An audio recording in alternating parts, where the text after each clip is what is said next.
نيجي بقى للاكي نمبر 7، الدعامة رقم 7 اللي هي أساس إصلاح كل اللي فات ده. لو كل اللي فات ده بايظ، دي ممكن تصلح لك كل اللي فات بصورة أو بأخرى. طبعا مش بشكل كامل، ولكن هي أضخم وأهم دعامة فيهم، لأن داخل فيها بشكل أصيل تحكمك أنت. والدعامة دي هي الالتزام بالوعود اللي بتقطعها على نفسك أو اللي بتديها لنفسك. خلينا نوضح الموضوع من خلال برضو الاستعانة بشخص آخر.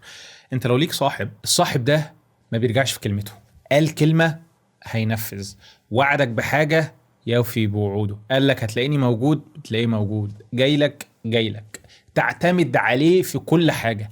في الوقت ده هل الشخص ده هتكون واثق فيه ولا مش واثق فيه؟ شيل صاحبك من المعادلة، ارجع بقى انت مع نفسك.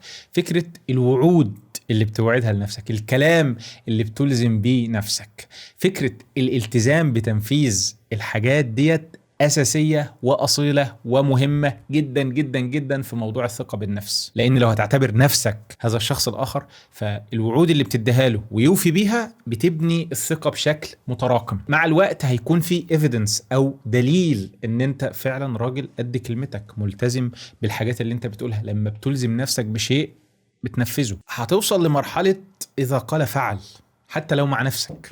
ودي أهم حاجة مع نفسك.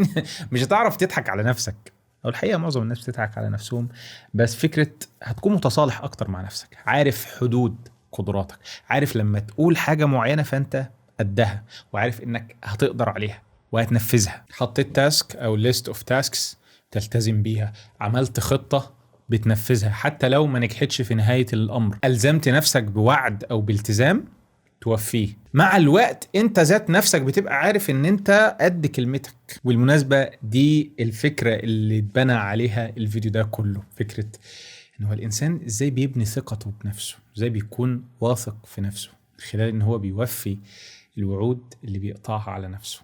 بس وفي، يبقى في ريكورد كده، ايفيدنس، دليل ان انت راجل بتوفي بوعودك، فانت خلاص واثق في نفسك انك لما توعد نفسك توفي بيه.